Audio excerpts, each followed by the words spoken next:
Good afternoon, everyone. It's truly been an honor to be here in Brussels today. I received a very warm welcome from my counterparts. It's never good to be late on your first day of work. And so after being sworn in, I hustled here. The flight crew did great work to get me here. And lots of great State Department officers helped me get this set up so I could be here in the nick of time. It was important to me. There's no more fitting destination for my first foreign trip as a Secretary of State than a meeting of our NATO allies.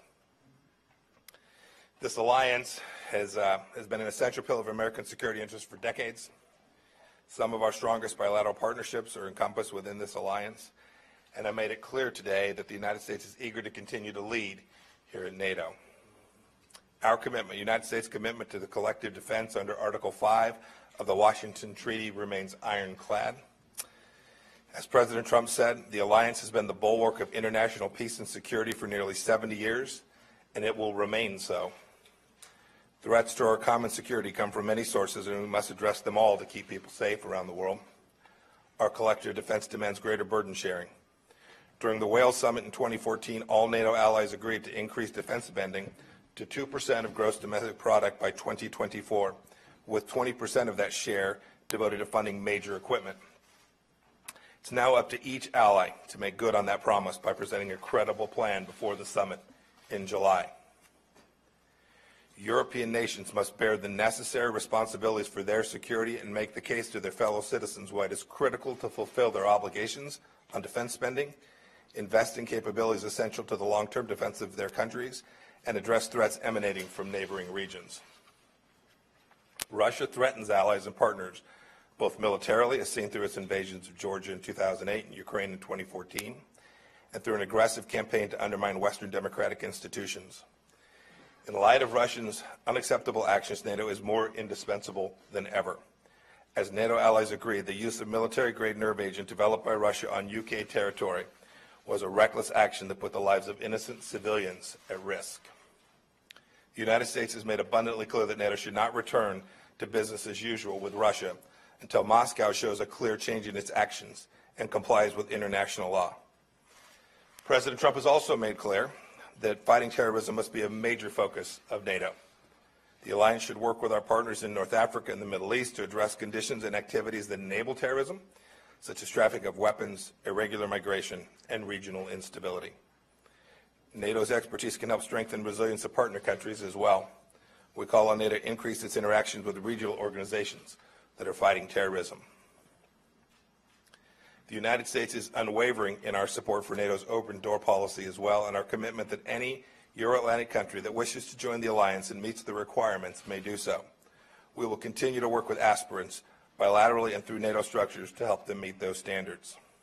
And as the alliance works towards the July summit here in Brussels, we will focus on three priorities: increased defense spending and burden sharing, strengthening NATO's deterrence and defense, and countering terrorism. We look forward to making progress on each of those issues in July. I also want to congratulate the Republic of Korea and North Korea on their historic meeting and the Korean people's aspirations for peace and prosperity. Let there be no doubt, we would not be where we are today without President Trump's maximum pressure campaign and the work that has been done all around the world to apply pressure to North Korea.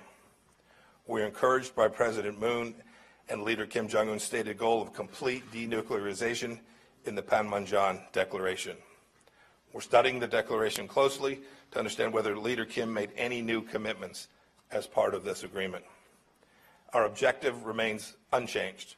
We're committed to achieving permanent, verifiable, irreversible dismantling of North Koreans' weapons of mass destruction programs without delay.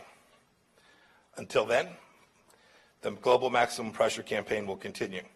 As the President has said, the United States will not repeat the mistakes of the past. These talks and any others do not supersede any UN Security Council resolutions or any other sanctions. As always, the United States will continue to coordinate closely with our allies, the Republic of Korea and Japan, on our unified response. North Korean promises are good, but transparent, verifiable action is essential. And with that, I'm happy to take a couple of questions. Okay, sir, we'll start with Carol Morello from the Washington Post. Carol. Thank you, Mr. Secretary. You are going to be leaving tomorrow for the Middle East.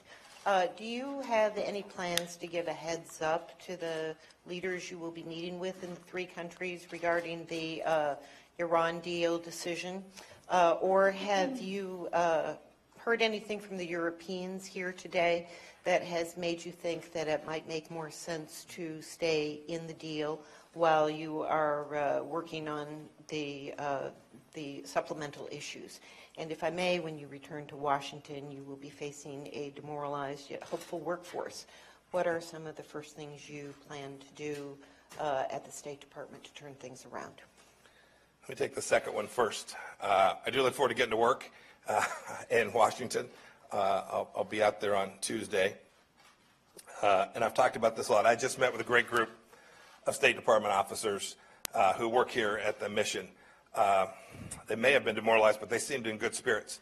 They're hopeful that the State Department will get its swagger back, that we will be out doing the things that they came on board at the State Department to do, to be professional, to deliver diplomacy, American diplomacy around the world. That's my mission set, is to build that esprit and get the team on the field so that we can effectuate American diplomacy. I know that the State Department and the people there can do that. With respect to the JCPOA, we talked about it some today. I'm confident that that'll be a topic on my trip throughout the Middle East as well. Not only talking about the concerns that President Trump has expressed consistently, but talking about ways to potentially address those shortcomings, finding potential solution to the very flaws that President Trump has identified for a long time now. You asked if we talked about the decision. There's been no decision made. So the team is working, and I'm sure we'll have lots of conversations to deliver what the President has made clear. Absent a substantial fix, absent overcoming the shortcomings, the flaws of the deal, he is unlikely to stay in that deal past this May. Okay, our next question goes to Ansgar Haza from DPA. Are you here? That's you. Okay, go right ahead, sir. Secretary, when you look at the figures that were presented until now, do you think Germany is doing enough to meet the 2% target? No. What should Germany do? They should meet the goals that they agreed to. Look, it is the case over the past months that there has been progress made in lots of countries who are doing better. I think President Trump made that a priority. I think many of the NATO allies have in turn made it a priority for their country as well. I applaud that. I'm thrilled with that. But the goal remains clear, or the goals remain clear. That's the expectation. It's the expectation not only for Germany, but for everyone who signed up for that agreement. So we're hopeful that at the summit, every NATO partner will deliver a credible plan to achieve that goal. That's what they signed up for. That's our expectation for July. Okay, our next question goes to Leslie Rotten from Reuters. Leslie? It's coming your way. Thank you. Mr. Secretary, I want to ask you, did a consensus emerge today on how to counter hybrid warfare emanating from Russia and elsewhere? And what concrete steps did you agree will be necessary? And if I might just follow up on something on North Korea, the White House just released a photo of you and Kim Jong-un meeting. A central question on North Korea is if it poses a unique threat because Kim is dangerously unstable. You've met him. Do you think he's unstable, or do you think that he's serious about reaching a deal? What was your first question? In Russia. I actually remember. Okay. Look, we had a lot of discussions about ways to push back against Russia. President Trump's made very clear. The choice is really up to Vladimir Putin and the Russians. We would love nothing more than them to rejoin, right, the democratic world and behave in ways that they're not doing today. So very much prepared to have that dialogue. It's their choice if they want to be part of that or not. And to the extent they choose not to, and you were talking about hybrid warfare in particular, we talked a lot about that, the changing nature of the threat from Russia. When I was a young soldier, it was T-72 tanks and T-60 tanks rolling across the then East German plain. Today is different. And we, collectively, each nation individually and NATO together, must come up with solutions to address that. There were lots of ideas. There was enormous consensus of the risk that it poses to the West, those hybrid war activities pose to the West. And there is a real commitment to work together to mitigate those risks and to deter them from taking place in the first instance. Pardon me, sir. I'm just going the second part on Kim Jong-un. I don't want to say anything about the meeting itself. Yes, I did get a sense that he was serious. The economic pressure that has been put in place by this global effort that President Trump has led him to believe that it's in his best interest to come to the table and talk about denuclearization. So I'm always careful. There's a lot of history here where promises have been made, hopes have been raised, and then dashed. President Trump has made clear we're gonna work to get a meeting set up. The two of them will meet. In the event that it fails, respectfully, President Trump will walk away, and then the pressure will remain. But in the event we reach a resolution, it would be a wonderful thing for the world. Okay. And our final question goes to Irina Summer from Union. Irina?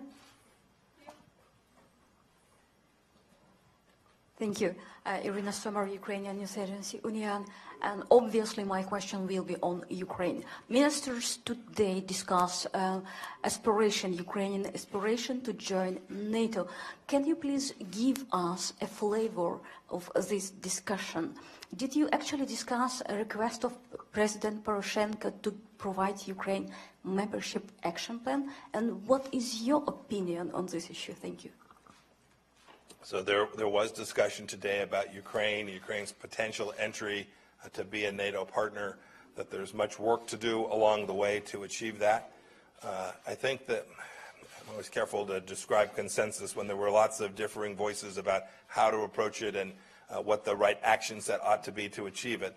But I think there was a large group who are hopeful that the Ukrainians will begin to take the actions that would put them in a place where they could, in fact, be an aspirant to become a NATO member.